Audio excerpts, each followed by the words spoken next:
What if I told you that the single greatest threat to your financial future isn't the stock market? It isn't inflation, and it isn't even a recession. The real danger is the game you've been unknowingly playing and losing for decades. Most people work their whole lives chasing money, only to wake up at 60, 65, or 70 and realize they were never taught the rules. They were never taught how Wall Street really works, and they were never told that the system is designed quietly, cleverly to keep the average person confused, dependent, and stuck. But what if the game was actually winnable? What if financial freedom wasn't reserved for the wealthy, the Ivy League educated, or the Wall Street insiders? What if someone finally cracked the code and distilled the strategies of billionaires into 7 steps that anyone can follow? That's exactly what Tony Robbins set out to do. He spent years interviewing the world's most brilliant financial minds: Ray Dalio, Jack Bogle, Paul Tudor Jones, Mary Callahan Erdos, Warren Buffett, pulling out the principles that never fail, no matter what the market is doing. And the surprising truth: you don't need a huge salary. You don't need to beat the market. You don't need to take massive risks. You just need a roadmap and the discipline to follow it. In today's video, we're breaking down Robbins' life-changing book, Money, Master the Game.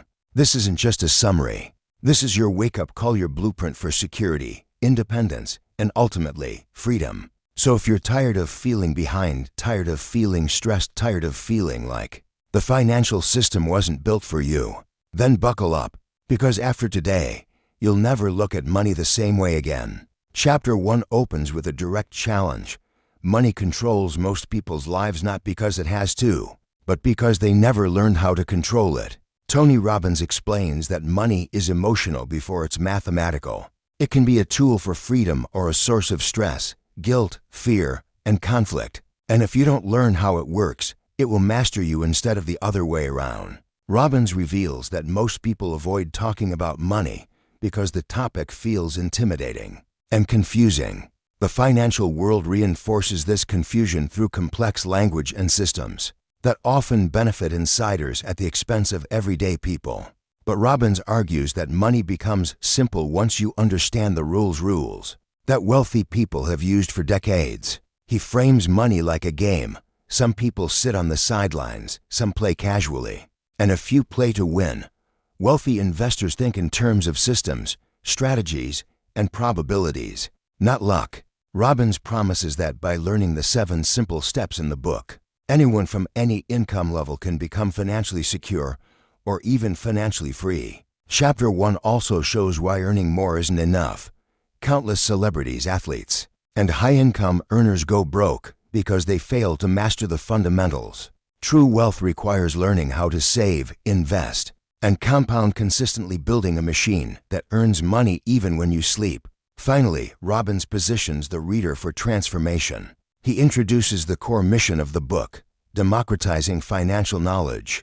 Normally reserved for billionaires, hedge fund managers, and institutional investors, he hints at interviews with legends like Ray Dalio, Charles Schwab, and John Bogle, and reminds readers that while the financial system can feel like a jungle, the journey becomes safe and winnable when you have the right guide. Chapter 2 opens with Tony Robbins' warning that the financial world is full of landmines, hidden costs, deceptive marketing, and industry-created myths that quietly erode your wealth. He explains that if you don't understand these myths, they can systematically destroy your financial future, even if you earn good returns or save consistently. This chapter introduces the framework for the 9 major myths and begins teaching the reader how to think like an insider rather than a consumer. Robbins uses a powerful metaphor to set the tone.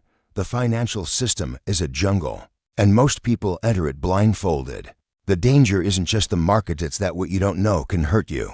To illustrate this, he describes an offer no rational person would accept: putting up 100% of the money, taking 100% of the risk, and giving away 60% of the upside. Yet this is effectively how many mutual funds operate, through layered fees and expenses. The chapter lays out how widespread misinformation allows these practices to thrive.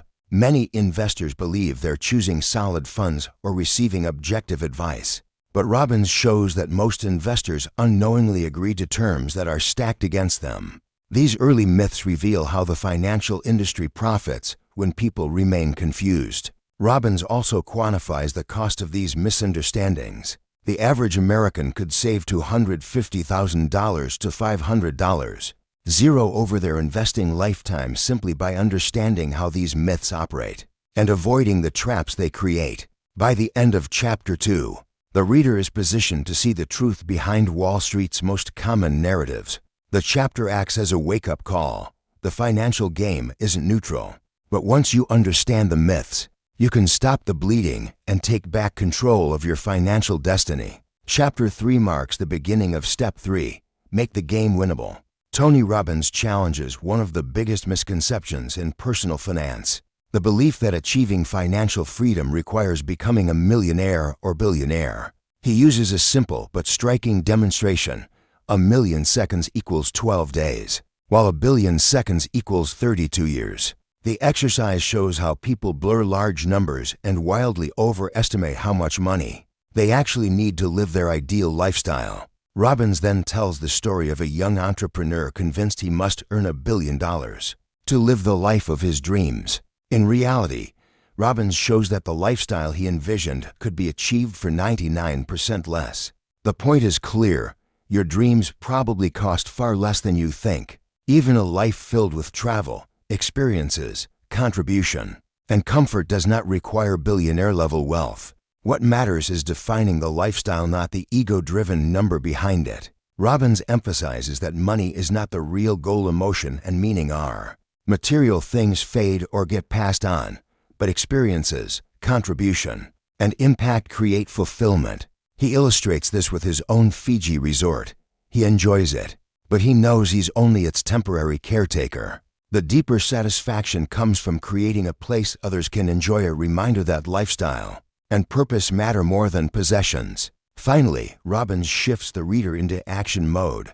Picture what you truly want your money to buy. Not everyone wants private jets and penthouses. Dreams may include travel, creative work, financial security, or meaningful contribution. Defining these dreams is the essential first step, because clarity turns financial freedom from a fantasy into a measurable target. Chapter 4 introduces what Tony Robbins calls the most important investment decision of your life, your asset allocation. Robbins emphasizes that asset allocation, not stock picking or market timing, is the primary driver of long-term returns. He notes that the world's top investors unanimously agree that asset allocation determines where you ultimately end up financially, yet most individuals know very little about it. Robbins frames Chapter 4.1 as the foundation for building that skill set, and explains that properly constructed asset allocation can serve a family for a lifetime. He introduces a three-bucket structure: the security bucket, the risk, growth bucket, and the dream bucket.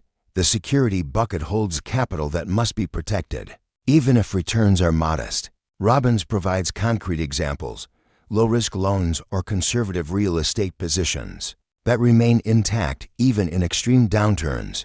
The goal is certainty and preservation, not excitement. He stresses that too little security creates danger, while too much slows growth dramatically. The risk, growth bucket is where the investor accepts volatility for the potential of higher returns. Robbins uses questions and scenarios to help readers assess their personal risk tolerance, emphasizing that stage of life, income stability, and personality shape the appropriate allocation.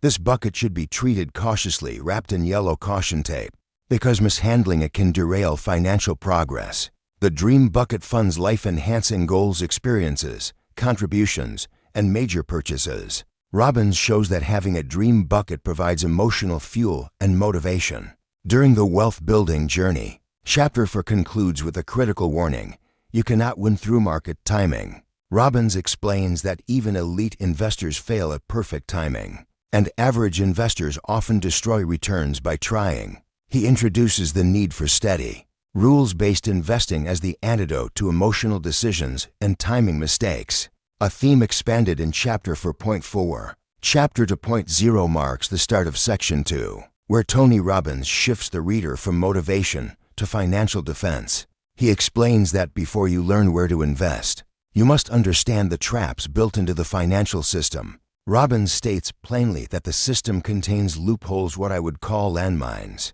that can blow up your financial future if you don't see them coming. This chapter introduces the 9 financial myths, or what Robbins calls lies, that have been marketed to investors for years. These myths shape how average people think about investing, often to their disadvantage. Robbins emphasizes that these myths are not harmless misunderstandings. They can systematically destroy your financial future if left unchallenged. He reinforces the financial impact by quantifying it. An average American earning $50,000 a year and saving 10% could save $250, zero over their investing lifetime simply by understanding and avoiding the traps exposed in this section. Even someone making only $30,000 and saving 5% can save $150, zero by applying the insights Robbins is about to present.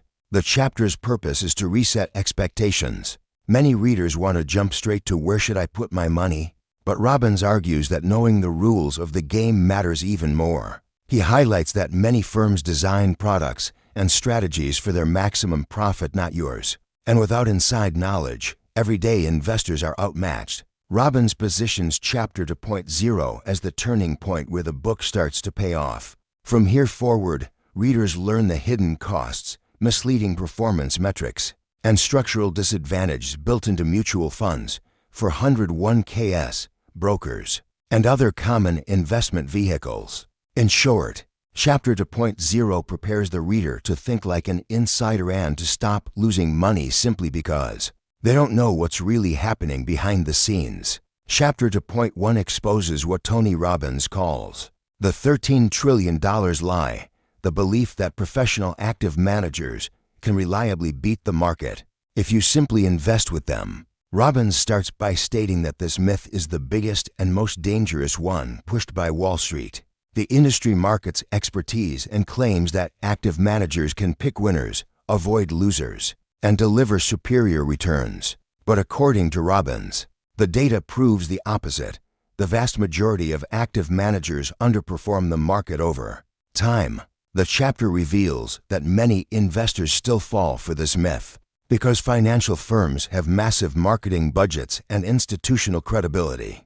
Investors assume that if a fund has a team of analysts, sophisticated models, and decades of history, it must outperform. But Robbins emphasizes that this belief survives because most investors don't look at long-term results, survivorship bias, or fee structures. Robbins highlights that even when active managers do outperform in one period, they rarely do so consistently.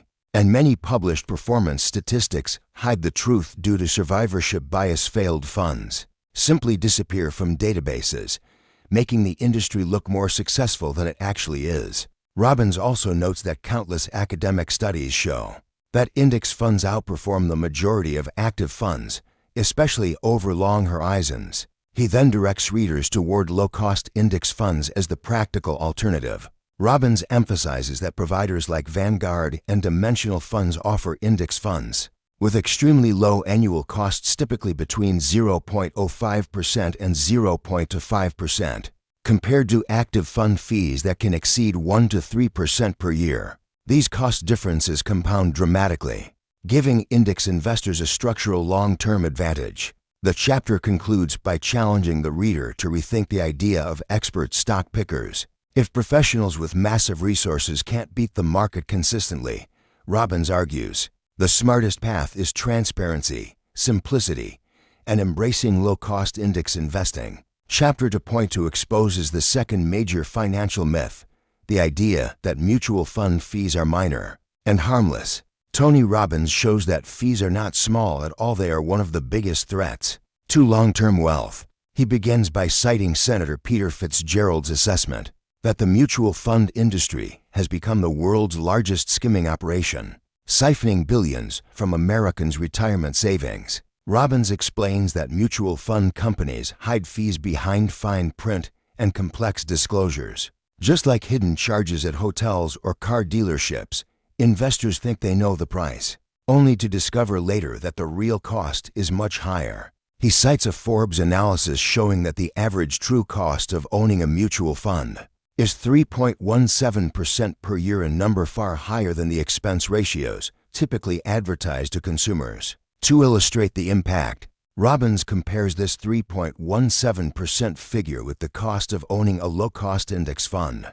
An investor can own the entire market through providers like Vanguard for as little as 0.14% annually, meaning many people pay more than 20 to 30 times more for inferior performance. Robbins then presents one of the chapter's clearest demonstrations.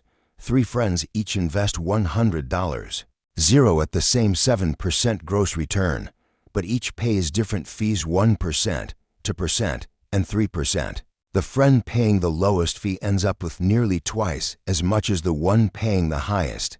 The math proves that fees, not returns, often determine who builds wealth and who doesn't. The chapter further breaks down hidden costs, transaction costs, cash drag, tax costs, and 401k administrative fees, which together push real fees even higher, often for 0.5% or more annually for many retirement accounts. Robbins concludes with a simple principle: reducing fees is one of the fastest, safest ways to accelerate the path to financial freedom. High fees are not a small price, they are a massive, silent threat that can consume decades of your future wealth.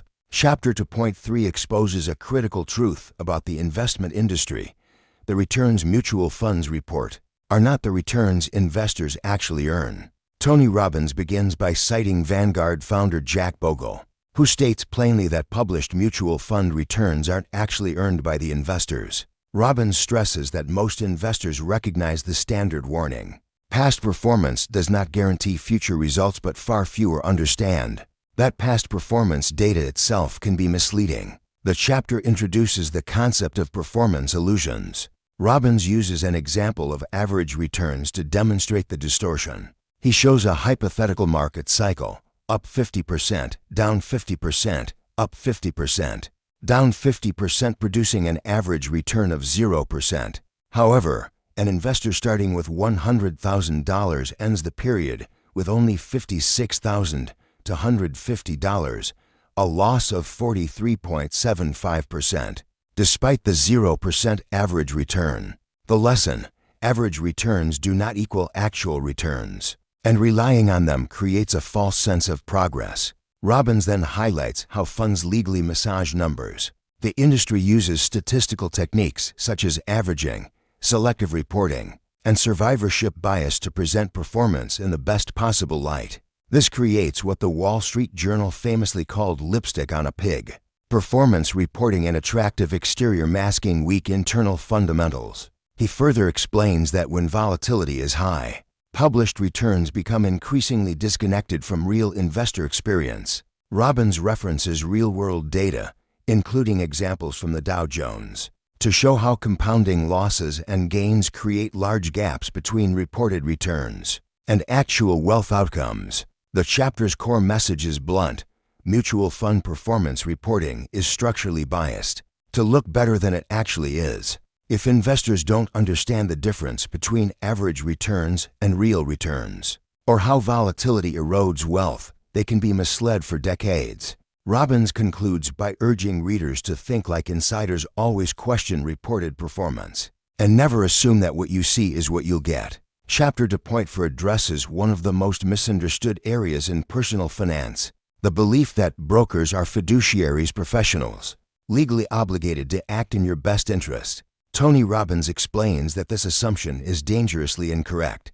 Most brokers are classified as registered representatives, not fiduciaries, meaning they are only required to meet a suitability standard, not a best interest standard. In practical terms, Robbins shows that a broker can legally recommend a product that earns them higher commissions, even if a cheaper, better option exists for the client. Robbins highlights how the industry reinforces this myth through branding, titles, and marketing language that imply trust and guidance. The average investor believes a broker is a financial advisor, partner, or planner, when in reality the broker often acts as a salesperson for their firm, compensated for distributing high-fee, high-margin products.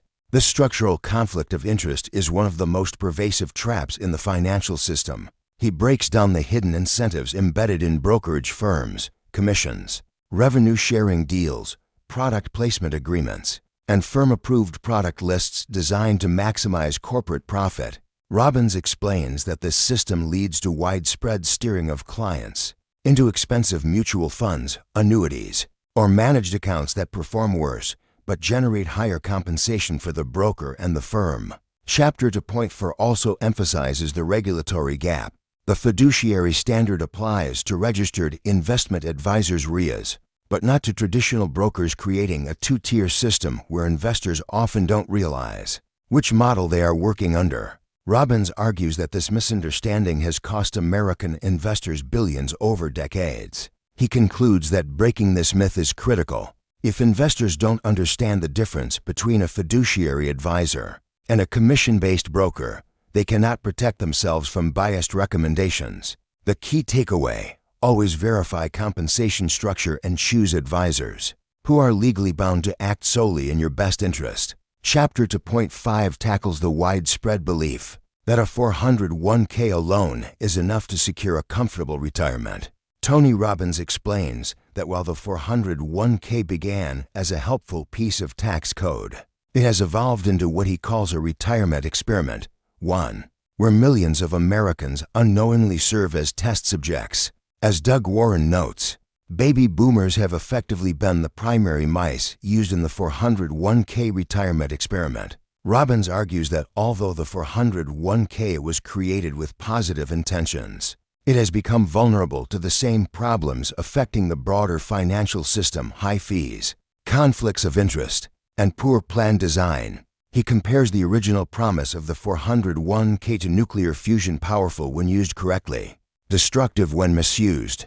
Today's typical plan structure, he warns, often harms rather than helps investors working toward financial freedom. A major issue highlighted in this chapter is hidden fees. Robbins cites research showing that even after fee disclosure laws took effect in 2012, most employees still have no idea what they're paying. In fact, 67% of 401k participants believe they pay no fees at all, despite the reality that they are often charged some of the highest costs in the investing world. These excessive fees compound over decades, silently eroding retirement savings. Robbins also exposes how many 401k fund options are chosen not for performance, but because providers pay for placement.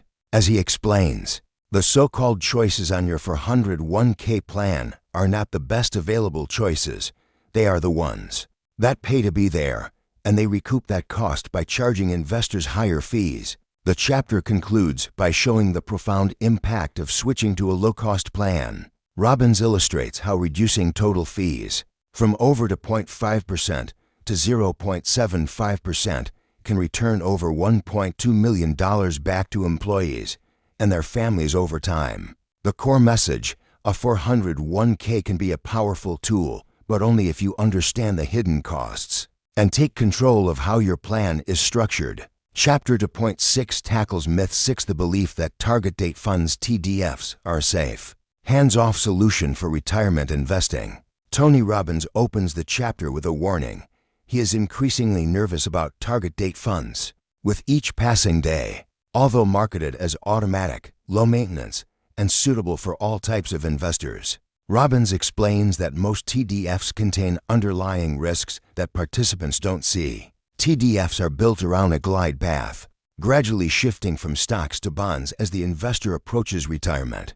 The problem, Robbins notes, is that these glide paths vary wildly between fund providers. Two funds with the same target date, say 2030 or 2040, can have completely different allocations, risk exposures, and volatility profiles. Investors assume uniformity because of the label, but the underlying reality is highly inconsistent. Robbins also highlights that many target date funds embed high-fee active mutual funds inside the product. This means investors are paying premium fees for a portfolio they believe is simple and low cost. And because fees compound negatively over decades, the structure silently erodes retirement returns. As he stresses earlier in the 401k section, TDFs are often the default choice in company plans, yet they can contain some of the most misunderstood and expensive investment options available to workers. Another major concern is risk near retirement.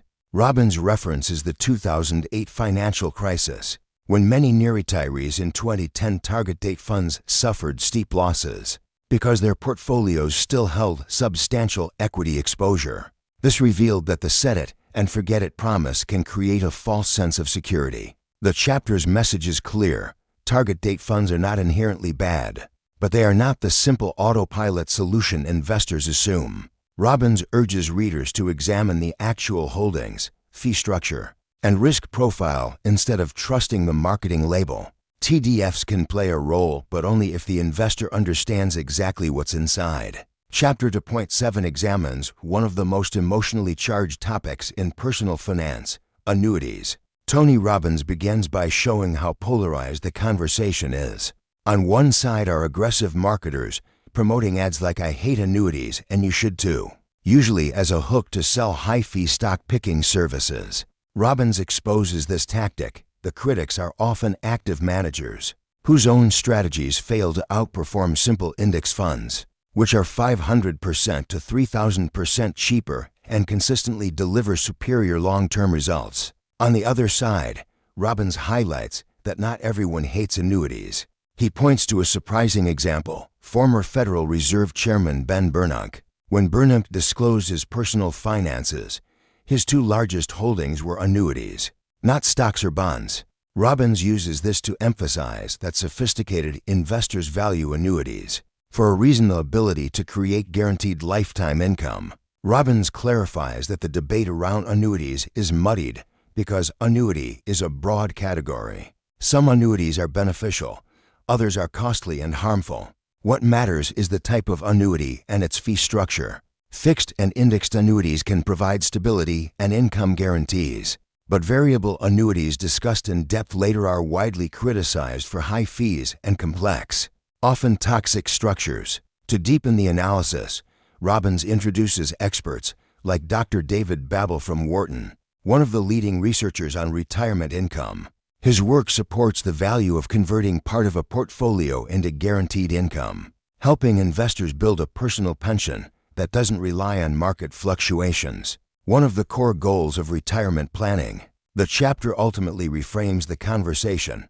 Annuities are not inherently good or bad. They are tools. Some are overpriced and dangerous, while others offer something no other product can: a paycheck for life. The real solution is understanding the differences, avoiding high-fee products, and using annuities strategically to build financial security. Chapter 2.8 dismantles one of the most persistent beliefs in investing: the idea that big rewards require taking big risks. Tony Robbins calls this one of the most dangerous illusions investors carry. He opens by quoting Benjamin Graham, who defined a true investment as an operation that promises safety of principal and an adequate return, adding that anything else is speculation. Robbins uses this to establish the central argument: successful investors do not gamble. They protect the downside first. To illustrate the concept, Robbins shares the story of Richard Branson launching Virgin Atlantic. Although it appeared like Branson was taking a massive gamble, Robbins reveals that Branson negotiated a contract allowing him to return the airplanes. If the venture failed, Branson risked little but retained the upside. An example of what Robbins calls asymmetric risk: reward, risk a little, make a lot. Robbins stresses that this mindset is shared by nearly every elite investor and entrepreneur. Whether it's Warren Buffett, Ray Dalio, Paul Tudor Jones, or Mark Benioff, insiders consistently seek situations where the potential reward is disproportionately larger than the potential loss. In other words, they do not pursue risk, they minimize it intelligently while positioning themselves for significant gains. The chapter highlights one of the clearest examples of asymmetric advantage: high-frequency trading (HFT) firms. Robbins points to Virtue Financial, which disclosed that over a 5-year period, it had lost money on only one trading day, demonstrating a model where risk is astonishingly low relative to potential returns. Robbins argues that the conventional belief, big risks lead to big rewards, is not only false, but dangerous. The greatest investors seek certainty, protection, and structural advantage, not volatility or thrill-seeking. The core message: true wealth is achieved by strategizing, not speculating. The goal is to craft investments with limited downside and meaningful upside, stacking the odds in your favor rather than relying on risky bets. Chapter 2.9 shifts the focus from Wall Street's myths to the final and most limiting myth of all, the internal stories we tell ourselves. Tony Robbins states that after exposing all the financial traps created by institutions, the biggest obstacle remaining is not external, it's internal. He opens with a direct message: the belief that someone else is holding us back, or that we simply aren't the kind of person who can master money, is the ultimate myth stopping people from reaching financial freedom. Robbins explains that financial success requires breaking patterns of fear, procrastination, and self-doubt. Many individuals blame circumstances, the economy, lack of knowledge, lack of time, or past failures. Others internalize the belief that they're bad with money. These narratives become self-fulfilling limitations. Robbins emphasizes that the real barrier is not market volatility or fees, it's the perception that change isn't possible. He underscores that by reaching Chapter 2.9, the reader already knows how the financial system works: the fees, the conflicts of interest, the misleading performance data. That knowledge itself is power. Robbins stresses that by seeing the truth, the reader can no longer claim ignorance. Now the question becomes, what will you do with this information? Robbins encourages readers to use this moment as a psychological reset. He positions the chapter as a breakthrough point, a chance to replace limiting beliefs with empowering ones and acknowledge that the game is winnable. He makes it clear that financial mastery isn't dependent on luck or background. It's built on decisions, systems, and consistent action. The chapter closes by preparing the reader for what's next, building plans, strategies, and habits that transform knowledge into tangible results. Robbins frames Chapter 2.9 as the bridge between understanding the system and taking control of it, removing the final internal barrier before moving into the make-it-real strategies of Section 3. Chapter 3.1 begins by confronting a simple but critical problem. Most people have no idea how much money they actually need to become financially secure, financially independent, or financially free. Tony Robbins demonstrates this in his seminars, where participants struggle to state a clear number for their financial goals. He emphasizes that writing down a number, even if imperfect, is the first step toward making the game winnable. Robbins argues that most people dramatically overestimate the amount required. To prove this, he uses a powerful numerical exercise. 1,000,000 seconds equals 12 days, while 1,000,000,000 seconds equals 32 years. The purpose is to show how easily people blur large numbers and mistakenly believe they need billionaire money to live an extraordinary lifestyle. In reality, that lifestyle usually costs far less than assumed. Robbins illustrates this with a young entrepreneur who declares he needs $1 billion to live his dream life. Robbins breaks down what the entrepreneur truly wants: certainty, variety, significance, growth, and contribution, and demonstrates that these needs can be met for a tiny fraction of his stated goal. An extraordinary life might cost millions, not billions, and often far less depending on personal values and choices. The chapter then reframes the purpose of money. Robbins stresses that money itself is not the goal. The goal is emotion, experience, and fulfillment. He shares how even his cherished Fiji resort is ultimately temporary. Possessions fade, but the experiences and impact a person creates form their real legacy. Money is simply a tool to design the lifestyle you truly want, not a measure of worth or identity. Robbins ends the chapter by urging readers to define what they want their money to buy: travel, security, creative freedom, contribution, or simpler life upgrades. The clearer the vision, the smaller and more achievable the number becomes. Chapter 3.2 advances Tony Robbins' central argument from Chapter 3. 1. You cannot win the financial game unless you define the target with precision. In this chapter, Robbins transitions from the conceptual idea of pricing your dreams to the practical calculation of what financial freedom actually costs. The objective is to convert vague aspiration into hard numbers. Robbins explains that most people dramatically overestimate the amount of money required for freedom because they bundle unrealistic assumptions, believing they need billionaire-level wealth or endless investment returns. The real requirement, Robbins argues, is to understand the 5 levels of financial dreams, one of which is financial freedom. Robbins defines financial freedom as having enough guaranteed income to cover not only basic living expenses, but also the lifestyle upgrades that matter most, such as travel, dining out, charitable giving, or life experiences. Instead of guessing, Robbins instructs readers to assign specific annual dollar amounts to each of these categories, and then calculate the total figure needed to sustain them. This chapter also reinforces a core behavioral principle: clarity creates confidence. Robbins emphasizes that once individuals quantify their freedom number, they often discover it is dramatically smaller than expected. The mental shift from "I need millions and millions" to "I know exactly what I need and why" is what makes the journey feel achievable. This is how Robbins makes the game winnable. He also stresses the importance of breaking goals down into actionable components. Rather than chasing a single giant number, Robbins instructs readers to systematize savings, investment contributions, and portfolio design around achieving predictable, recurring income. By the end of Chapter 3.2, readers understand that financial freedom is not a fantasy, it is a calculable, trackable, and attainable objective.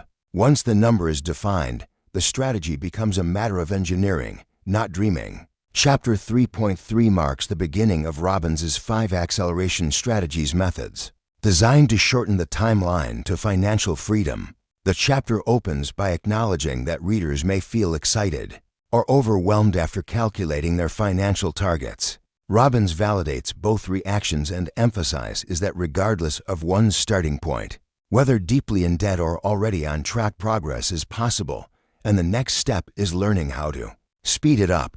The core focus of Chapter 3.3 is the first acceleration lever: save more and invest the difference. Robbins explains that increasing savings without dramatically changing lifestyle is one of the fastest ways to improve a financial plan. He notes that many people underestimate how much small, consistent adjustments can compound over time. Even modest weekly savings, when reinvested systematically, can alter the long-term outlook significantly. This chapter introduces a mindset shift. The goal is not simply to save more, but to redirect newly found savings into investments that align with the reader's freedom plan. Robbins emphasizes that saving without investing delays progress, while investing without disciplined saving reduces the fuel needed to compound returns. He reinforces the idea that momentum matters. Robbins uses the metaphor of learning to walk before learning to run. Now that the reader understands their freedom numbers, they are ready to accelerate. The chapter sets expectations for the many chapters that follow, which will outline additional ways to compress time on the path to financial independence, earning more, reducing fees, lowering taxes, and improving asset allocation strategies.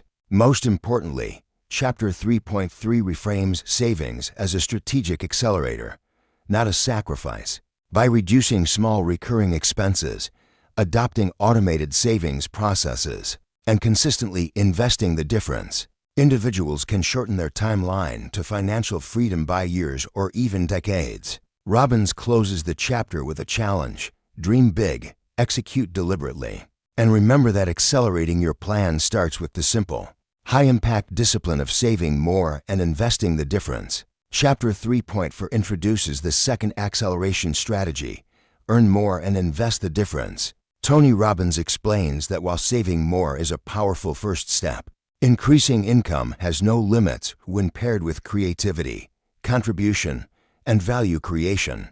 He states that earning more is the fastest path to the fast lane to freedom, because there is no ceiling on how much value a person can add when they focus on serving others at a higher level. Robbins illustrates this mindset through a personal story.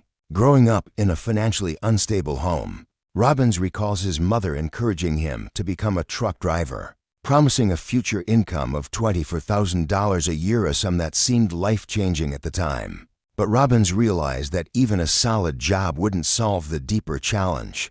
He needed to change the trajectory of his life, not just increase wages incrementally. This insight drove him to study what made some people earn 2 times, 3 times, even 10 times more than others in the exact same time frame. Chapter 3.4 emphasizes a central theme of Robbins's philosophy: Income rises proportionally to the value you deliver, not the hours you work. The shift happens when a person becomes obsessed with solving bigger problems and helping more people.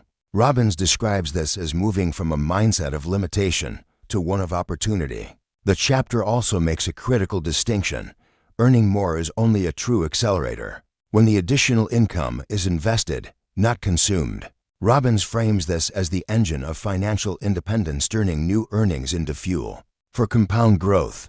The chapter sets the stage for the remaining strategies by establishing a clear formula. Increase value gives increase income, gives invest the difference, gives accelerate freedom. Chapter 3.5 introduces the third acceleration strategy on the path to financial freedom: reducing fees and taxes and reinvesting the savings. Tony Robbins opens with the reminder that it's not what you earn, but what you keep that ultimately determines financial independence. After learning how high fees and taxes quietly drain wealth, Robbins emphasizes that reducing these costs can accelerate your plan by 5 to 15 years, a difference worth hundreds of thousands or even millions of dollars over a lifetime. Robbins revisits the example from chapter to point 2.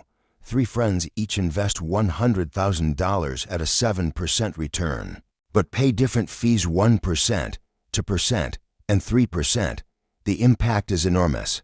The person paying 1% ends up with almost double the wealth of the one paying 3%. Robbins warns that the average true cost of many mutual funds is an astronomical 3.17%, and high fees rarely produce superior performance. His recommendation is explicit: run for the hills and move toward low-cost index funds between 0.5% and 0.25% in cost. Taxes, Robbins explains, are an even bigger drag. The average American loses over 54% of every dollar to taxes, before even accounting for interest payments and fees. Robbins illustrates the devastating impact of taxes on compounding. A single dollar left to double annually for 20 years grows to $1,048.576, but with a 33% annual tax applied before compounding, the same dollar grows to only $28,000.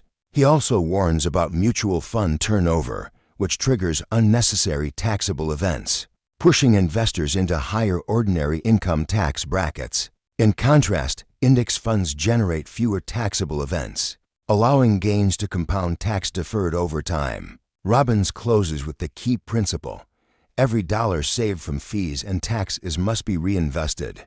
This reinvested difference becomes a powerful accelerator that can shorten the journey to financial freedom more than almost any other strategy. Chapter 3.6 introduces the fourth acceleration strategy on the path to financial freedom: get better returns without taking greater risks. Tony Robbins opens the chapter by addressing a common misconception. Most people believe higher returns require higher risk. Robbins states this belief is false and highlights that the world's greatest investors use a very different approach: asymmetric risk-reward. He reinforces this principle by revisiting Kyle Bass's famous trade, where Bass turned $30 million into $2 billion by risking only 3 cents to make $1. A perfect example of asymmetric opportunity. Robbins explains that Bass achieved this by finding situations where the upside reward was disproportionately larger than the downside risk. Robbins then shows that this mindset is not unique.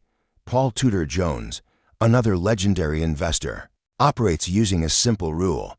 He seeks 5 to 1 opportunities. If he risks $1, he expects to make $5. This allows him to be wrong more than half the time and still end up highly profitable, because his upside consistently outweighs his losses. The takeaway is clear: the world's best investors don't chase returns. They engineer them by stacking probability, risk control, and reward in their favor. Robbins encourages readers to adopt the same mindset: stop gambling, start structuring investments intelligently. Chapter 3.6 also prepares the reader for what comes later in the book, especially in Section 5 and the interviews with billionaire investors. Robbins hints that these experts will reveal practical, real-world strategies to generate higher returns with less volatility. The goal is not to beat the market through prediction, but to improve returns through intelligent design, risk management, and disciplined allocation. The chapter closes by emphasizing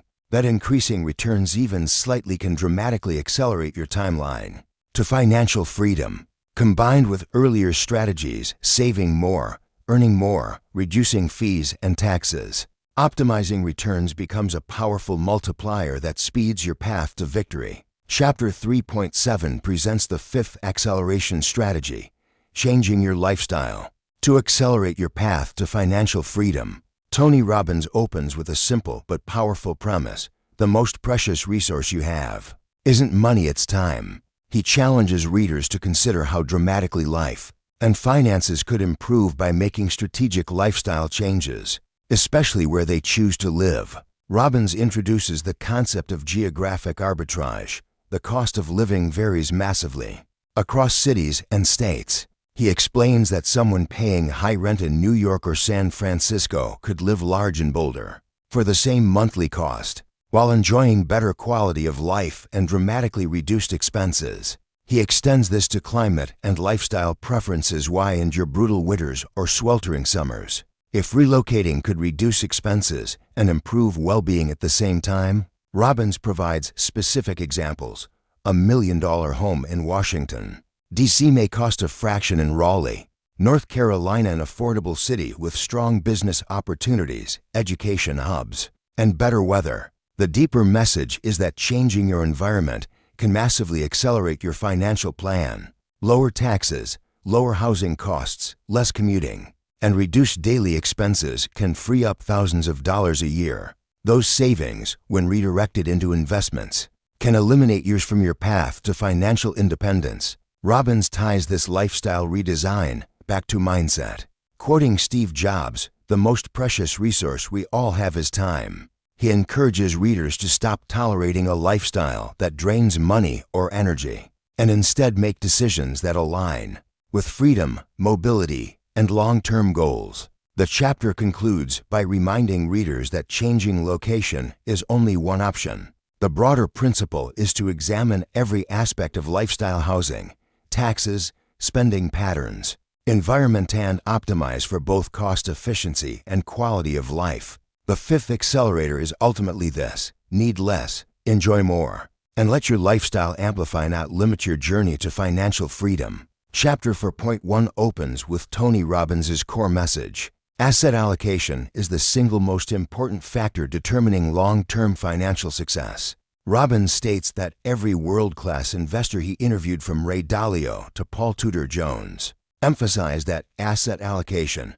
not stock picking or timing the market, is what ultimately determines where you end up financially. Robbins explains why asset allocation is so critical. Markets move unpredictably. Asset classes perform differently under varying economic conditions. A properly structured portfolio spreads risk intelligently, ensuring that no single downturn can derail your financial plan. Asset allocation is essentially the blueprint that governs how your money behaves in different environments: growth, recession, inflation, or volatility. A highlight of this chapter is Robbins' announcement that later in the book, readers will have access to the exact allocation models used by some of the most successful investors in the world, including Ray Dalio's famous all-season strategy. Robbins' emphasis is the power of modeling, learning directly from proven strategies, instead of guessing or reacting emotionally. The chapter reinforces a key principle: your asset allocation must reflect your goals: financial security, independence, or freedom. Each goal requires a different balance of safety and growth. Robbins also stresses the importance of diversification, not just across asset classes, but across economic environments. True diversification is not owning many investments, it's owning uncorrelated ones. He previews how the three-bucket system: security, risk, growth, and dream will integrate with asset allocation to create a plan that is not only resilient, but optimized for long-term compounding. Robbins concludes that mastering asset allocation is not optional. It is the foundation of every financially successful household. The right allocation reduces risk, stabilizes returns, and provides the structural advantage that ordinary investors rarely access. Chapter 4.1 sets the stage for the deeper implementation details that follow. Positioning asset allocation as the strategic heart of lasting wealth. Chapter 4.2 focuses on the first and most essential part of Robbins' asset allocation framework, the security bucket. Robbins opens with a blunt warning: putting too much money in the risk, growth bucket is the kiss of death, explaining why 95% of investors lose money over any given decade. People ride market waves up, then crash hard when downturns inevitably come.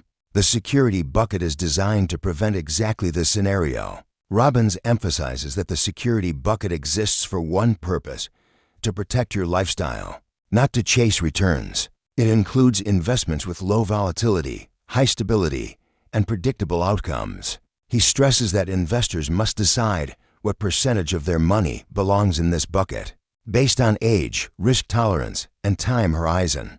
Traditional rules like invest your age in bonds are now outdated due to increased volatility and longer life expectancy, requiring more thoughtful allocation strategies. Examples of security bucket assets include pension plans, certain types of annuities, structured notes, and specific real estate loans that provide steady, collateral-backed income streams. Robbins provides an illustrative example of a residential real estate loan placed in this bucket.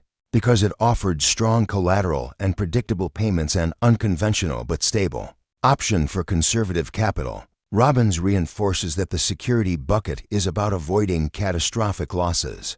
Human psychology tends to underestimate risk tolerance. People get upset losing $100, let alone thousands or hundreds of thousands. The security bucket protects investors from their own behavioral biases, including overconfidence and motivational bias, which often lead people to overweight risky assets during bull markets and get wiped out during corrections. He concludes by reiterating that mastering the security bucket is the foundation of a resilient financial plan. It ensures stability, preserves capital, and provides peace of mind, allowing the risk, growth bucket to perform its role without jeopardizing long-term financial security. Chapter 4.3 introduces the third component of Robbins' three-bucket investment framework, the dream bucket. After outlining the security bucket and the risk, growth bucket, Robbins shifts to a category designed not for protection or long-term compounding, but for quality of life. The dream bucket exists to help you enjoy life while building wealth, not only after you retire. Robbins quotes Malcolm Forbes, "When you cease to dream, you cease to live," emphasizing that financial planning must include emotional fulfillment and present-day incentives to stay committed to long-term goals. Robbins defines the dream bucket as a place to allocate money for strategic splurges, experiences, upgrades, and rewards that energize you. Examples range from luxury items like Manolo Blahnik shoes to courtside seats at Miami Heat games, VIP Disneyland tours, travel experiences, a new car, a ski trip, or even a vacation home. These expenditures are not about status. They are designed to create joy, motivation, and emotional fuel that encourage consistent saving and investing in the other buckets. Robbins also provides a relatable illustration: a millionaire who always flew coach to save money, creating ongoing conflict with his wife, who wanted to enjoy life more. The dream bucket exists to prevent this type of emotional friction. It legitimizes enjoyment as part of financial strategy, not a distraction from it. The chapter emphasizes that the dream bucket should be funded intentionally, usually from a percentage of windfalls or profits earned from the risk, growth bucket, never with money that jeopardizes financial security. Its role is to keep your financial plan sustainable by integrating pleasure with discipline. The core insight: financial freedom isn't just about the future. It's about designing a life worth living today. The dream bucket ensures that your financial journey remains motivating, balanced, and emotionally rewarding. Chapter 4.4 confronts one of the most dangerous myths in investing: the belief that successful investing depends on perfect market timing. Robbins opens with a comparison: both comedians and investors rely on timing, but even the best professionals frequently get it wrong. A comedian mistiming a punchline risks an awkward silence. An investor mistiming the market risks destroying a lifetime of savings. Robbins states clearly, even elite investors cannot reliably time the market because markets fluctuate unpredictably. Trying to guess the right moment to enter or exit becomes a gamble, not a strategy. The core message is that investors must adopt systems that do not rely on prediction or intuition. He reinforces this point through Warren Buffett's Rule 1 and Rule 2, don't lose money. And see Rule 1. The implication is that timing mistakes violate the most fundamental law of investing. Protect your capital. Robbins shows that doing the right thing at the wrong time can devastate financial plans. Just as purchasing a home in 2006, typically a smart decision, became catastrophic due to timing, not the asset itself. Robbins ties timing back to asset allocation, emphasizing that the solution to unpredictable markets is not forecasting, but designing a portfolio that can succeed even when you're wrong in the short term. As he explains, the smartest investors design their allocations precisely because they know they will be wrong sometimes and want a system that still delivers long-term gains under uncertainty. The chapter also introduces the concept of diversifying across time, a principle shared by experts like Burton Malkiel. Robbins hints that the chapter will reveal 3 simple skills that can increase returns by 1 to 2% per year while protecting investors from timing errors. This includes systematic investing approaches that avoid emotional decisions and maintain discipline during volatility. Chapter 4.4 ultimately reframes timing. Instead of trying to predict markets, build a structure that works regardless of timing. The enemy is not the market, the enemy is our own impulse to react. Chapter 5.1 introduces one of the most important pieces of the entire book, Ray Dalio's all-season strategy, a portfolio engineered to survive and thrive through every economic environment. Robbins begins with a psychological lens, explaining that our worldview is shaped by the economic season we grew up in. Someone raised in the prosperity of the Roaring '20s views money differently from someone raised in the scarcity of the Great Depression. These early experiences silently influence our risk tolerance, our fear of loss, and the way we invest for the rest of our lives. Robbins argues that most modern investors have grown up in an era of convenience and prosperity, an on-demand world where groceries, entertainment, and banking are instantly accessible.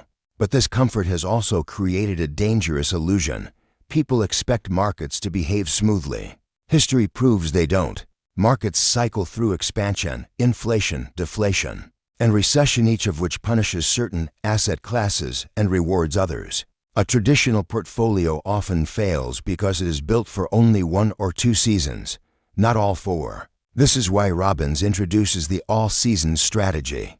Ray Dalio designed it after decades of research into how different assets behave under different economic conditions. The core idea is simple: engineer a portfolio that removes the need for prediction. Instead of trying to forecast markets, the all-seasons allocation balances assets so that when one economic season punishes a category, another part of the portfolio offsets the damage. Robbins describes the strategy as invincible, unsinkable, unconquerable because it is built on risk parity, diversification, and systematic allocation rather than market timing or speculation. He emphasizes that the true power of Dalio's model is its resilience. From 1925 onward, the all-season strategy has delivered stable, reliable long-term results even through wars, recessions, market crashes, inflation spikes, and deflationary periods. Chapter 5.1 sets the foundation for the practical portfolio breakdown that follows, showing readers how to build wealth with confidence by owning a portfolio engineered to win in every season. Chapter 5.2 provides the proof and performance data behind Ray Dalio's all-season strategy, confirming why Robbins calls it one of the most reliable, storm-proof portfolio designs available to everyday investors. Robbins begins by noting that the U.S. economy has experienced every conceivable economic season over the last 80-plus years, from the Great Depression to the Great Recession, and uses this historical depth to stress-test Dalio's allocation model. He commissioned a team of analysts to backtest the all-seasons portfolio all the way back to 1925, and the results, he reports, astonished everyone. Robbins then zooms in on the modern period 1984 to 2013, which he calls especially relevant because it marks the rise of 401ks and the era in which everyday Americans became direct investors. The performance metrics are striking. 9.72% average annualized return net of fees, and Robbins emphasizes this is the actual return, not the inflated average return that misleads most investors. Positive returns in 86% of all years with only 4 down years out of 30, and one of those years was essentially break-even at minus 0.03%. Worst year, minus 3.93% in 2008. When the S&P 500 collapsed by minus 37%, demonstrating the portfolio's downside protection. During extreme economic winters, standard deviation of 7.63%, reflecting extremely low volatility relative to traditional stock-heavy portfolios. Robbins then extends the analysis across deeper historical downturns. In the 75-year historical period from 1939 to 2013, the all-seasons portfolio remained resilient through the worst market crashes, presenting small losses or even gains during the 7 largest drops since 1935.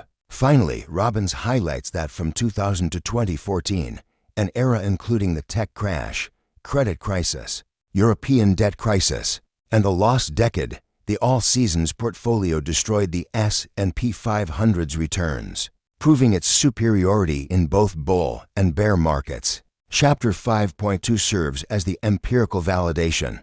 Dalio's design is not theoretical. It is historically battle-tested, stable, and engineered to help ordinary investors thrive through any storm. Chapter 5.3 marks a major turning point in money. Master the game.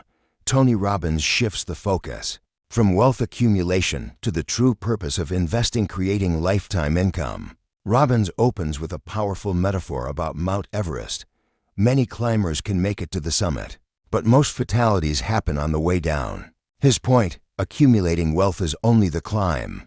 The real challenge is making it last for life, getting back down the mountain safely. Robbins argues that most people misunderstand what they are investing for. When he asks individuals, their answers range from growth and returns to assets and freedom. But almost no one gives the correct answer: income. He stresses that what people truly want is dependable cash flow money that arrives every month like clockwork, regardless of market conditions or personal circumstances. Income is freedom, he declares, and the absence of income is stress and struggle. To build this freedom, Robbins introduces the need for a lifetime income plan, a structure that guarantees income for as long as you live. He references leading retirement economists like Dr. Jeffrey Brown, who advises the U.S. Treasury and the World Bank, and argues that annuities are one of the most important tools to ensure lifetime income. Brown explains that annuities operate like a private version of Social Security. You pay in, and you receive income for the rest of your life, regardless of longevity or market volatility. Robbins then highlights how Wall Street resists this approach because annuities remove client assets from brokerage accounts, cutting off ongoing fees. Brokers even jokingly call it annuicide when clients withdraw money to secure guaranteed lifetime income. The chapter's central message is clear: wealth is meaningless without a reliable income stream. A lifetime income plan anchored by the right annuity products and risk-free structures provides certainty, peace of mind, and true financial freedom. Chapter 5.4 serves as the execution stage of Tony Robbins' lifetime income framework. After explaining why income, not assets, is the true measure of financial freedom in Chapter 5.3, Robbins now shifts to the practical transformation, turning assets into guaranteed, predictable lifetime income. His message is simple but profound. Your income is the outcome. The entire financial journey converges on building a paycheck-for-life system. Robbins emphasizes that market-based portfolios alone cannot guarantee income throughout a 20 to 30-year retirement. This is why leading economists, including experts like Dr. Jeffrey Brown, advisor to the U.S. Treasury and the World Bank, stress that annuities and longevity insurance are essential tools for retirement planning, providing Social Security-like income that lasts as long as you live.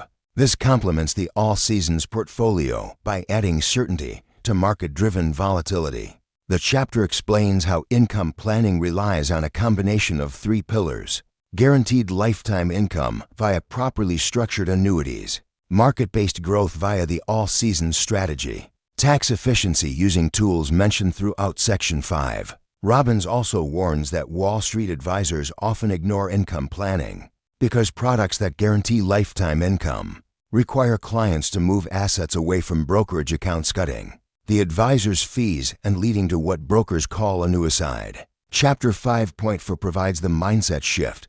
You are no longer accumulating, you are engineering certainty. The goal is to ensure you never outlive your money, regardless of market cycles, health challenges, or longevity trends.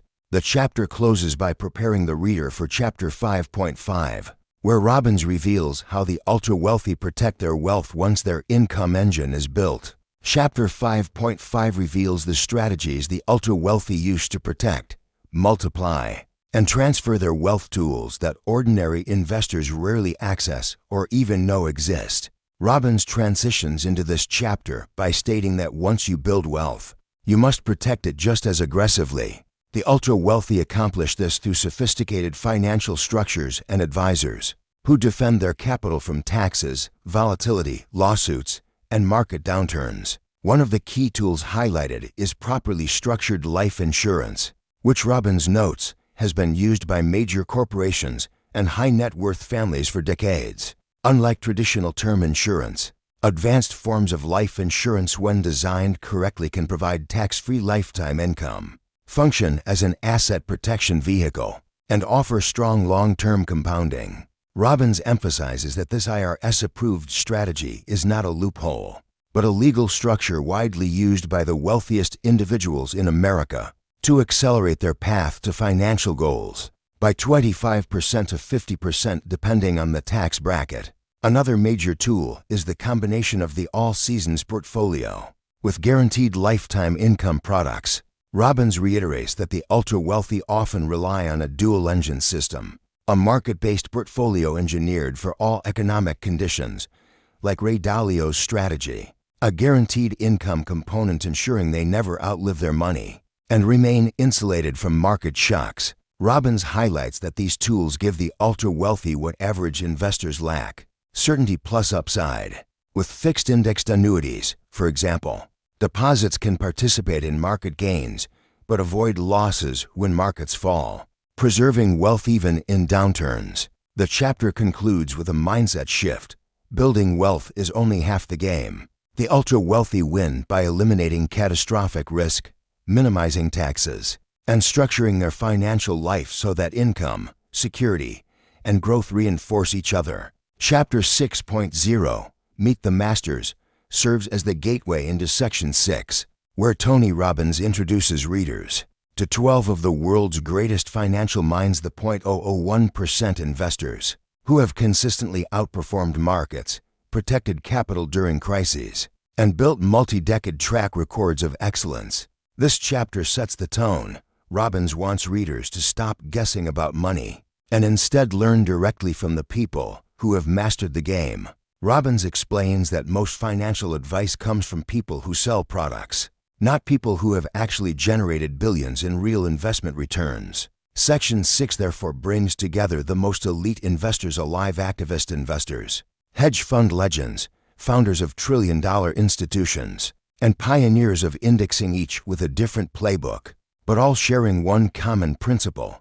They have created systems that win over time, not through luck or prediction, but through discipline, strategy, and risk control. Chapter 6.0 previews the lineup, including Carl Icahn, one of the most aggressive and successful activist investors; David Swensen, who revolutionized institutional investing at Yale; Jack Bogle, founder of Vanguard and father of the index fund; Warren Buffett, the world's most famous value investor; Paul Tudor Jones, trend-following macro legend; Ray Dalio, creator of the all-seasons strategy; Mary Callahan Erdos, CEO of J.P. Morgan Asset and Wealth Management; T. Boone Pickens, energy titan and philanthropist; Kyle Bass, master of asymmetric risk; Mark Faber, contrarian macro thinker; Charles Schwab, the man who democratized investing; Sir John Templeton, one of the most successful global investors in history.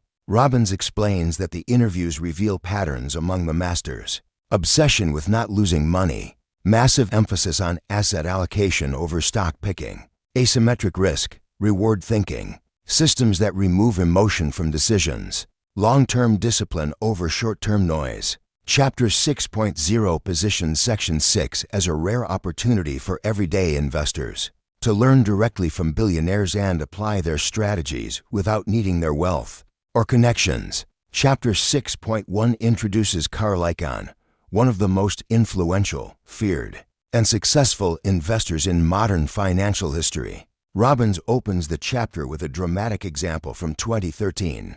Icahn tweeted that Apple was undervalued, and within 1 hour the stock jumped 19 points, adding $17 billion in market value, demonstrating Icahn's extraordinary impact on markets. The chapter establishes Icahn's long-term track record. For decades, Icahn's returns have exceeded Warren Buffett's by 50%, and a Kiplinger's analysis shows that from 1968 to 2013, Icahn produced a 31% compounded return, compared with Berkshire Hathaway's 20%. Robbins emphasizes that Icahn's results are not theoretical. They've made him one of the richest men in the world, with a net worth above $23 billion, and have rewarded countless shareholders of Icahn Enterprises IEP and companies he targets. Icahn is widely misunderstood as a ruthless corporate raider. Robbins dismantles this stereotype through Icahn's own explanation.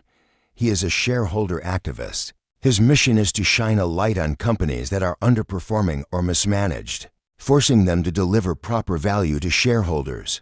Robbins illustrates this activism with multiple examples, including Icahn's challenge to Coca-Cola's excessive executive compensation. Icahn routinely pressures boards that behave like fraternities instead of stewards of shareholder value. Icahn is also known for long-term commitment. Critics accuse him of pump and dump tactics, but he notes that he often holds positions for 10, 15, or even 30 years. And Harvard research confirms that activist interventions typically improve long-term performance, with firms continuing to outperform even 5 years later. Robbins closes by showing Icahn's influence on Apple. His activism helped pressure the company to return over $130 billion to shareholders through dividends and buybacks, a move that materially boosted shareholder value. Chapter 6.2 introduces David Swensen, Yale University's legendary chief investment officer, the man who transformed Yale's endowment from $1 billion to more than $23.9 billion, achieving an extraordinary 13.9% annual return over nearly 3 decades, a performance record that surpassed most elite hedge funds. Robbins describes Swensen as a rare figure, not driven by personal wealth, but by commitment, intellect, and a deep sense of stewardship for the institution he serves. Swensen's most influential contribution is the Yale model, a portfolio construction framework that reshaped institutional investing. Built on modern portfolio theory, it divides assets into 5 or 6 equally weighted categories, emphasizing broad diversification, global exposure, and a structural bias toward equities rather than low-return bonds or commodities. Swensen's unconventional stance on liquidity, preferring illiquid assets when compensated for the risk, also became a hallmark of the model, enabling Yale to access long-term, high-return opportunities that most investors overlook. In the interview, Swensen delivers a sharp critique of the mutual fund industry. He argues that individual investors face a mess because of structural conflicts. Fund companies maximize profits by gathering assets and charging high fees, which inherently reduces investor returns. Swensen highlights that profit motives directly conflict with fiduciary responsibility. The more a fund charges, the worse its investors fare. Robbins also reveals Swensen's recommended portfolio for everyday investors, a simple allocation built entirely from 6 low-cost index funds, split between security and risk growth buckets.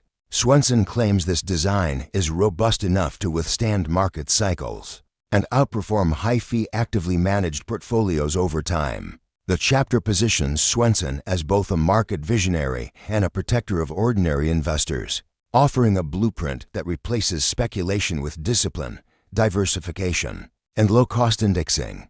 Chapter 6.3 profiles John C. Bogle, the founder of Vanguard and the creator of the index fund and innovation that permanently reshaped global investing. Robbins introduces Bogle as one of the four investment giants of the 20th century, a man whose civic spirit and relentless focus on fairness earned comparisons to Benjamin Franklin. More importantly, Bogle is credited with doing more for the individual investor than anyone in the history of business. The chapter recounts how Bogle founded Vanguard in 1974. At a time when index funds existed only as academic theory, Bogle made a radical bet that low-cost, unmanaged funds tracking the total market would outperform most actively managed funds. His reasoning was grounded in simple arithmetic: investors as a group are the market, so collectively they cannot beat it once fees and taxes are deducted. Early critics mocked his idea as Bogle's folly, even calling indexing un-American. Yet Bogle persisted, and the results validated his vision. Vanguard grew into the largest mutual fund company in the world, with $2.86 trillion under management, a scale the size of Great Britain's economy. Robbins traces Bogle's philosophy back to formative experiences. Born in 1929, at the start of the Great Depression, Bogle learned early that nobody knows nothing about predicting markets, a lesson that shaped his lifelong skepticism of active management. His career setbacks, including being fired from Wellington, ultimately pushed him to create the first index fund, a turning point that allowed millions of investors to avoid excessive fees and reclaim billions in returns. In his interview with Robbins, Bogle reiterates foundational principles of indexing: maximum diversification, minimal cost, tax efficiency, low turnover, a combination he argues delivers as well as the index will do with high certainty. The chapter solidifies Bogle's message: investors don't need to beat the market, they need to own it. Avoid high fees and let long-term compounding do the heavy lifting. Chapter 6.4 centers on Warren Buffett, one of the greatest investors in modern financial history and CEO of Berkshire Hathaway. Robbins sets the scene in the Today Show green room, where Buffett appears with his characteristic humility. Despite being the third wealthiest man in the world, worth $67.6 billion at the time, Robbins recounts how Buffett transformed a failing New England textile mill into the fifth largest publicly held company in the world, with nearly $500 billion in assets and holdings ranging from Geico to See's Candies. The chapter highlights Buffett's investment cornerstone, value investing. Learned from mentor Benjamin Graham, Buffett searches for undervalued companies and buys them with the expectation that their intrinsic value will rise over time. Robbins emphasizes that this approach represents a clean form of asymmetric risk-reward, requiring discipline, deep research, and substantial capital. One reason Buffett loves insurance businesses that generate predictable cash flow for investment opportunities. Robbins also covers Buffett's philanthropic legacy. Buffett pledged 99% of his net worth to the Bill and Melinda Gates Foundation, making him one of the world's most influential philanthropists. Buffett's wisdom, collected through 50-plus books and decades of shareholder letters, makes him the most quoted investment figure alive. When Robbins asks Buffett what portfolio he recommends for his family after his death, Buffett's answer is stunningly simple: indexing is the way to go.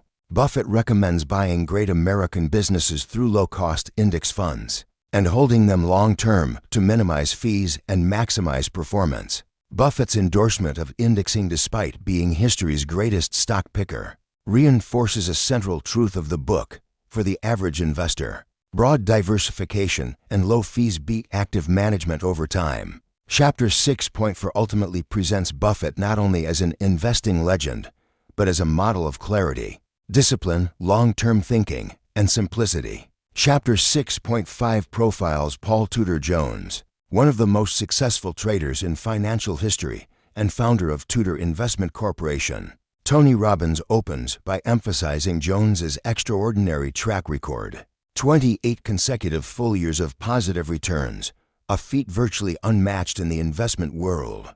Jones is also famous for predicting the 1987 Black Monday crash, during which the market fell 22% in a single day. Yet he delivered his clients a 60% monthly gain and nearly 200% return for the year. But Robbins highlights that Jones's greatest achievements extend beyond finance. As founder of the Robin Hood Foundation, Jones has inspired some of the world's wealthiest investors to combat poverty in New York City. Since 1988, the foundation has invested more than $1.45 billion into anti-poverty programs executed with the same analytical rigor Jones applies to markets. Because all operating costs are covered by board members, donors achieve a 15-to-1 return on their philanthropic investment. On the investment front, Jones describes himself not as a traditional investor, but as a macro trader. He analyzes global fundamentals, psychology, technical factors, fund flows, currencies, commodities, and interest rates, making bets on major world trends rather than individual companies. His reputation is so strong that finance ministers, central bankers, and major global institutions seek his insight on market-moving events. Robbins notes that Jones's interview provides what he calls a $100,000 business education, the same principles Jones teaches his own traders. One of his most famous rules is the 5-to-1 asymmetric risk principle. Jones refuses to take a trade unless the potential reward is at least 5 times greater than the risk. This philosophy, risk a little, make a lot, mirrors the asymmetric frameworks taught by other masters throughout the book. Chapter 6.5 ultimately presents Paul Tudor Jones as a rare combination of elite trader, disciplined risk manager, and world-class philanthropist whose principles can be applied by any investor seeking long-term success. Chapter 6.6 features Mary Callahan Erdos, CEO of J.P. Morgan Asset and Wealth Management, one of the most powerful financial executives in the world, overseeing $2.5 trillion in client assets. Tony Robbins positions her as the master of risk defense, the person ultra-wealthy families trust to protect their blind spots, preserve capital across generations, and ensure they never lose what they've built. Erdos's central message is that risk management is not optional. It is the core of sustainable wealth. While many investors focus on returns, Erdos focuses on identifying vulnerabilities, liquidity traps, concentrated positions, tax inefficiencies, poor succession planning, and emotional decision-making. She emphasizes that wealthy families often fail not because of bad markets, but because they ignore structural risks. One of Erdos's key teachings in the chapter is the idea of looking around corners. Great investors don't try to predict the future, they build portfolios designed to withstand shocks. This aligns with the principles taught earlier by Dalio and Swenson: diversification, liquidity buffers, and disciplined rebalancing. Erdos also stresses the importance of behavioral control. Markets punish emotional investors, especially those who panic in downturns or overextend in bull markets. Her team's job is to prevent clients from making catastrophic mistakes, what she calls protecting their blind side. A core technical point Erdos delivers is the need for multi-layered diversification across asset classes, geographies, time horizons, tax structures, and liquidity categories. For ultra-wealthy families, she notes, diversification isn't just financial, it includes governance, communication, and education to prevent internal breakdowns that destroy wealth. Erdos also highlights the role of fiduciary duty, reminding investors that advisors must be aligned with client goals, not product sales. She echoes Bogle's and Swenson's warnings about conflicts of interest in the broader financial industry. Chapter 6.6 ultimately frames Erdos as the strategist who shows investors how to stay wealthy, not just become wealthy, protecting their assets, their families, and their future through disciplined, structure-first wealth management. Chapter 6.7 profiles Mary Callahan Erdos, CEO of J.P. Morgan Asset and Wealth Management and one of the most influential women in global finance. Robbins opens by noting the scale of her responsibility. Erdos leads one of the largest asset management groups in the world, overseeing $2.5 trillion for foundations, central banks, pension funds, and ultra-high-net-worth families. Forbes lists her among the 100 most powerful women in the world, calling her a rare female comet in the male-dominated universe of Wall Street. Her division's growth is extraordinary, Since taking over in 2009, J.P. Morgan's asset management arm has expanded by over $500 billion, more than a 30% increase. Robbins highlights that Erdos is even mentioned as a potential successor to Jamie Dimon, one of the most coveted leadership roles in global banking. While many masters in the book promote low-cost index funds, Erdos offers a counterpoint when done by the best experts. Active management can justify its fees. She cites the loyalty of sophisticated clients and the continued flow of institutional capital as evidence that elite active managers can consistently add value beyond index benchmarks. Robbins also explores Erdos's personal roots.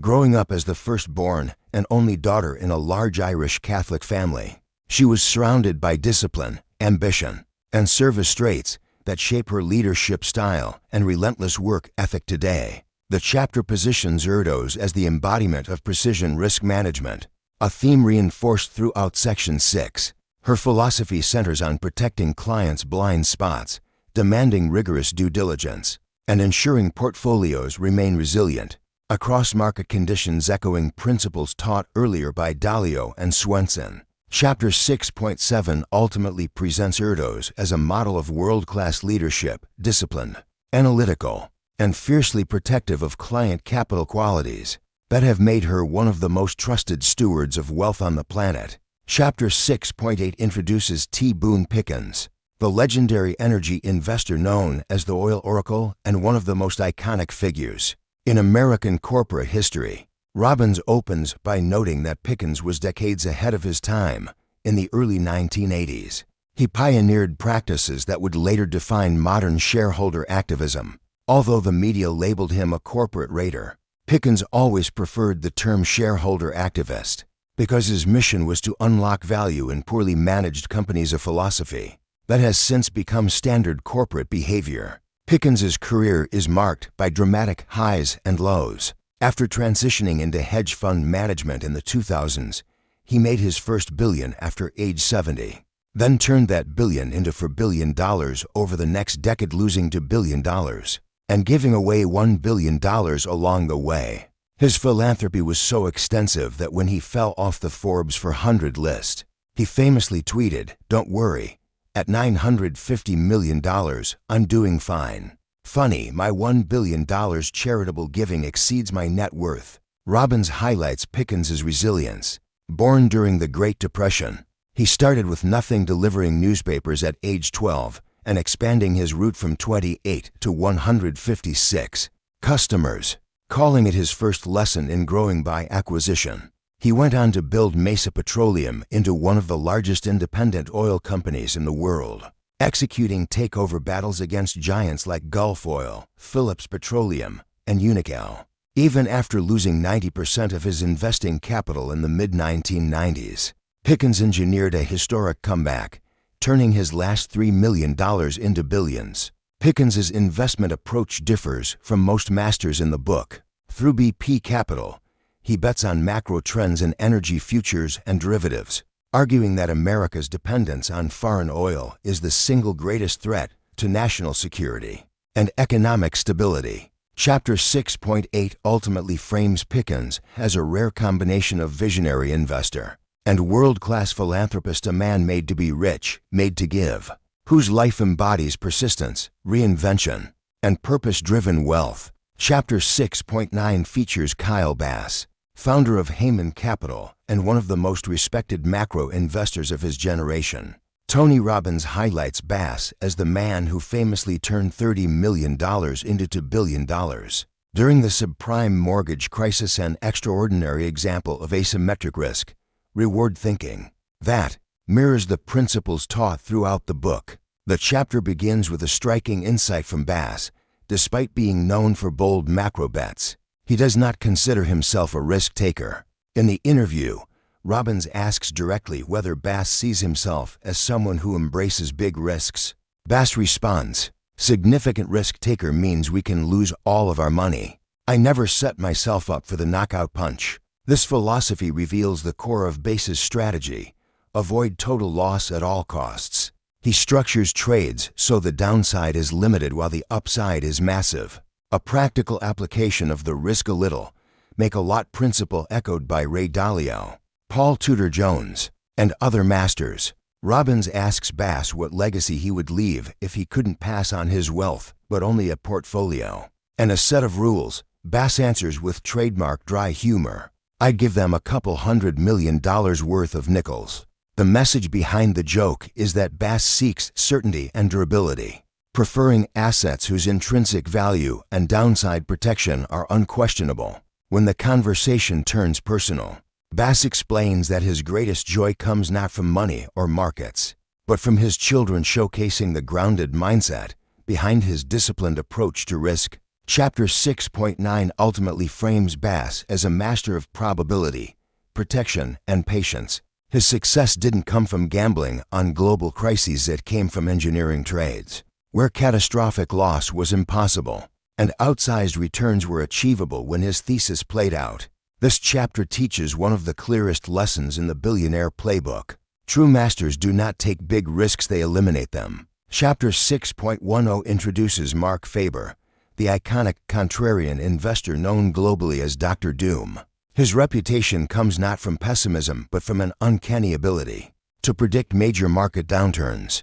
Robbins opens the chapter by framing Faber as one of the world's most provocative macro thinkers, an investor who challenges mainstream assumptions and forces readers to confront uncomfortable truths about debt, bubbles, and economic cycles. Faber's nickname, Dr. Doom, reflects his willingness to warn investors about structural risks long before they become obvious, not a desire to spread fear. Faber built his career by specializing in global macro analysis, monitoring monetary policy, geopolitical tensions, commodities, and long-wave economic cycles. His insights often counter the optimism baked into traditional market narratives. Robbins emphasizes that listening to Faber is like hearing the defensive coordinator. On a championship team, your job isn't just to grow, it's to protect yourself from catastrophic downside. A central theme of the chapter is Faber's warning about excessive leverage. He believes the modern global system depends too heavily on debt expansion, and that central banks, particularly the Federal Reserve, distort market signals through aggressive money printing. This creates inflated asset prices that eventually must correct. Robbins includes this perspective to remind investors that diversification is not optional.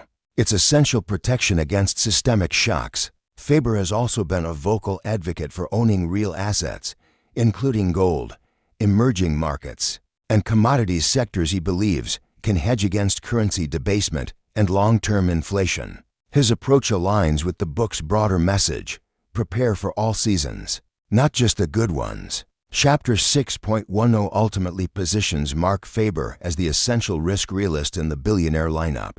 His contrarian insights challenge investors to think probabilistically, defend against market extremes, and resist blindly following the herd. Whether you agree with him or not, Robbins highlights that every serious investor needs a Dr. Doom in their mental toolbox. Chapter 6.11 spotlights Charles Chuck Schwab, founder of the Charles Schwab Corporation and the man widely recognized for democratizing investing in America. Robbins opens by describing Schwab's approachable public image, the talk to Chuck ads, and then reveals the enormous scale of the empire behind that friendly face. $2.38 trillion in client assets, more than 9.3 million brokerage accounts, and a massive advisor network serving 7,000 registered investment advisors. Before Schwab, buying stock meant going through traditional Wall Street brokerages, firms that operated like a fee cartel, charging high commissions for every transaction. Everything changed in 1975 when the SEC deregulated commissions.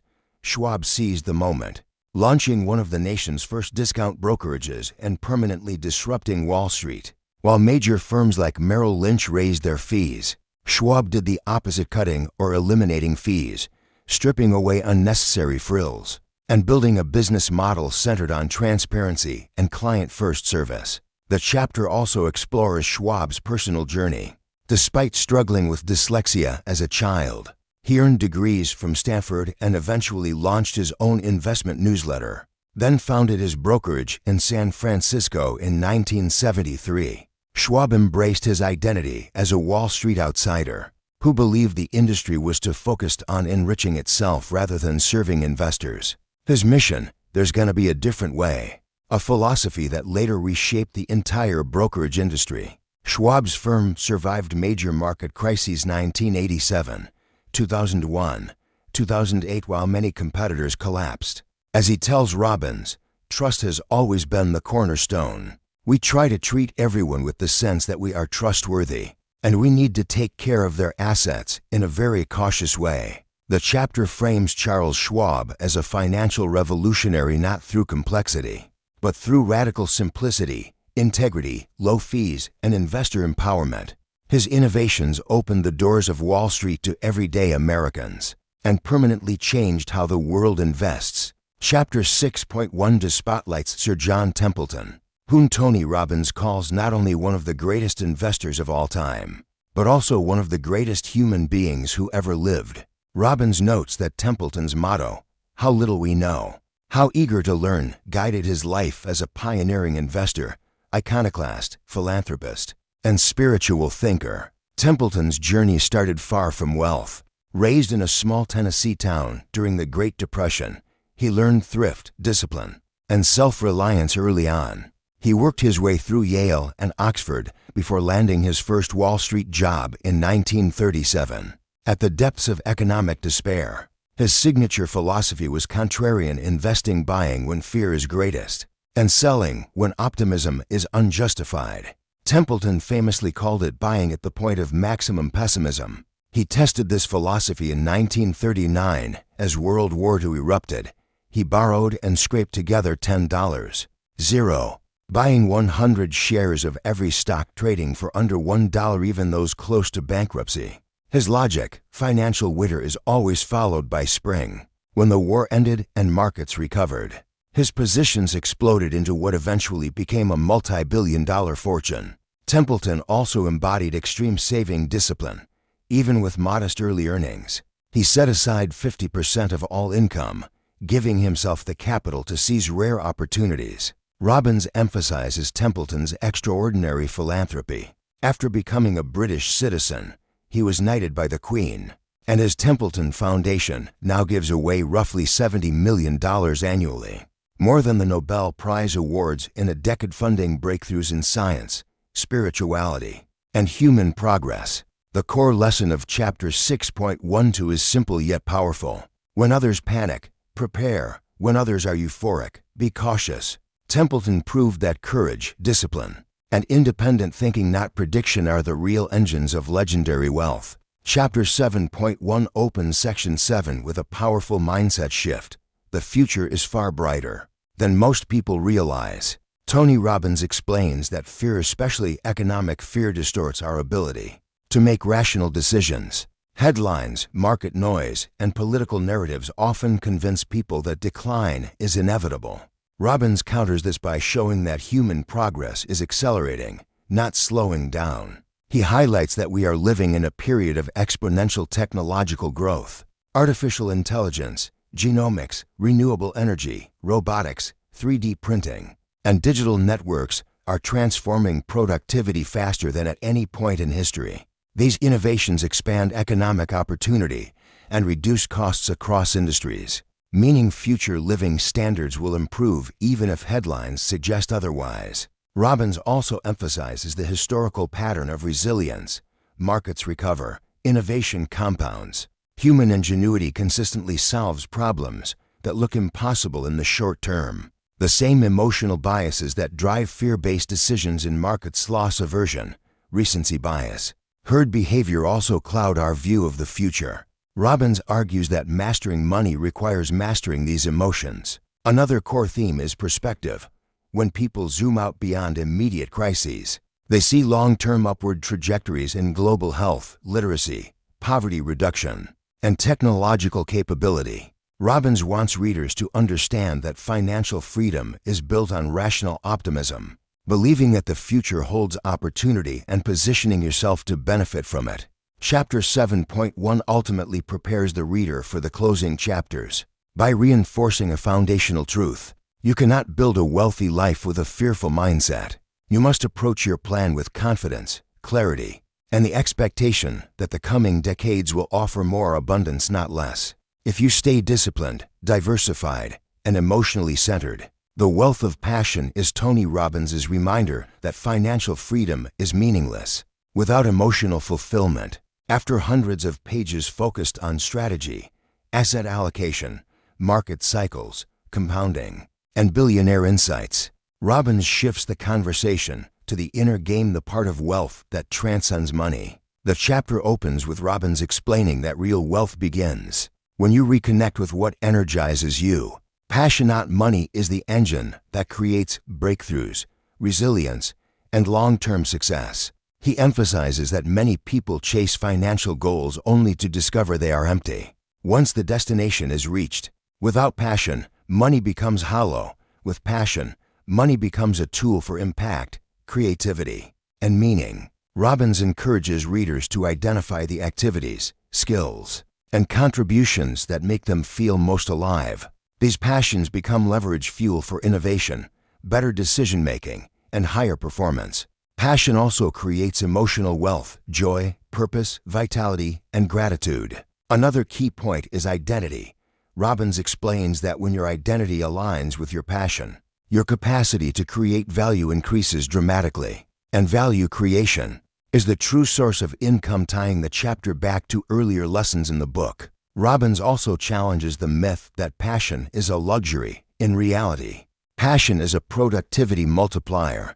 It reduces stress, increases creativity, and deepens relationships. He pushes readers to design a life, not just a portfolio, that reflects their deepest values. The chapter concludes with a warning: achieving financial freedom without passion leads to stagnation. Achieving both leads to a life that is not only successful, but profoundly meaningful. True wealth is external abundance plus internal fire, and passion is the key that unlocks both. Chapter 7.3, The Final Secret, concludes Tony Robbins' financial framework by revealing the one element that elevates wealth from accumulation to fulfillment: giving. Robbins begins by guiding readers through a series of introspective questions. What do you care about? What legacy excites you? What action today would make you proud? As a bridge to understanding the deeper purpose of wealth. He then challenges a widely accepted belief: the idea that more money directly leads to more happiness. Robbins cites research showing that even when income more than doubles from $25,000 to $55,000 per year, reported happiness increases by only 9%. And once a person reaches a solid middle-class salary, about $75,000 annually in the U.S., additional income produces no measurable increase in happiness. But Robbins quickly clarifies, this doesn't mean money is irrelevant. Instead, how you use money determines its emotional impact. More recent studies show that spending as little as $5 a day can meaningfully increase happiness if the spending aligns with connection, contribution, and meaningful experiences. The chapter then introduces the true final secret: you make a living by what you get. You make a life by what you give. Robbins explains that contribution through generosity, service, or meaningful action creates a psychological shift from scarcity to abundance. Giving elevates identity, increases joy, strengthens relationships, and fuels a sense of purpose that money alone cannot deliver. Financial freedom becomes far more than building a portfolio. It becomes the ability to improve lives, starting with your own. Robbins ends by emphasizing that contribution is not something to postpone until after achieving wealth. Instead, don't get rich, start rich. Begin giving now, at any level, and your emotional wealth expands instantly. Chapter 7.3 closes the journey by redefining wealth not as numbers on a statement, but as a life lived with meaning, passion, gratitude, and contribution. Tony Robbins' Money, Master the Game is ultimately a blueprint for transforming ordinary people into confident, empowered investors who can build financial independence without needing Wall Street connections, insider knowledge, or a six-figure income.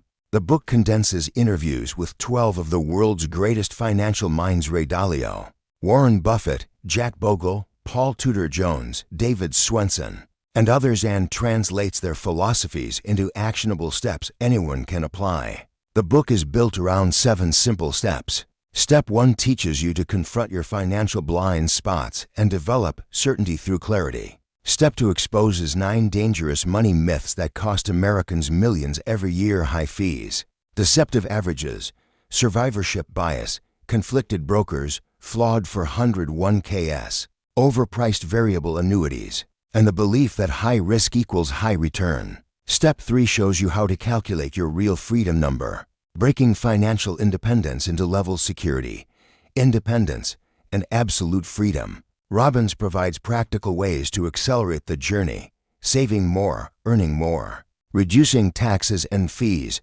improving returns, and optimizing lifestyle choices. Step 4 explains asset allocation, introducing the 3-bucket system: security, risk, growth, and dreams to balance safety, growth, and enjoyment. Step 5 reveals the book's most powerful tools: Ray Dalio's all-season strategy, lifetime income planning through annuities, and the wealth-preserving tools used by the ultra-rich. Robbins emphasizes that the right portfolio is not built on predictions.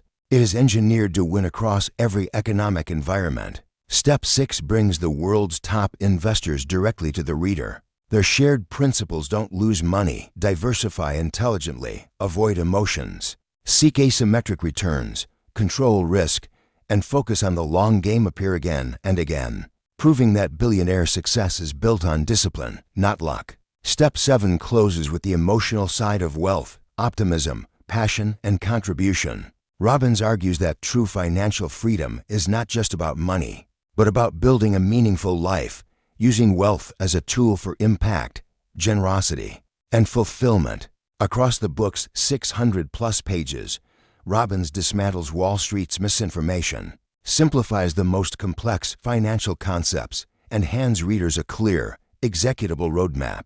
The message is consistent. You don't need to predict markets. You don't need high risk. You don't need a high salary. You need a system that works, and Robbins gives you exactly that: a proven, repeatable financial plan designed to protect your downside, automate your wealth building, and ensure you never outlive your money. If this breakdown helped you understand the real path to financial freedom, make sure you hit that like button. It tells YouTube this content actually matters. And if you want more deep dive breakdowns on books that can change your financial future, from Rich Dad Poor Dad to The Psychology of Money, make sure you subscribe and turn on ALL notifications so you don't miss a single upload. Drop a comment below. Which of Tony Robbins' 7 steps are you going to start applying today? Thanks for watching. And remember, your financial freedom is a decision away. See you in the next video.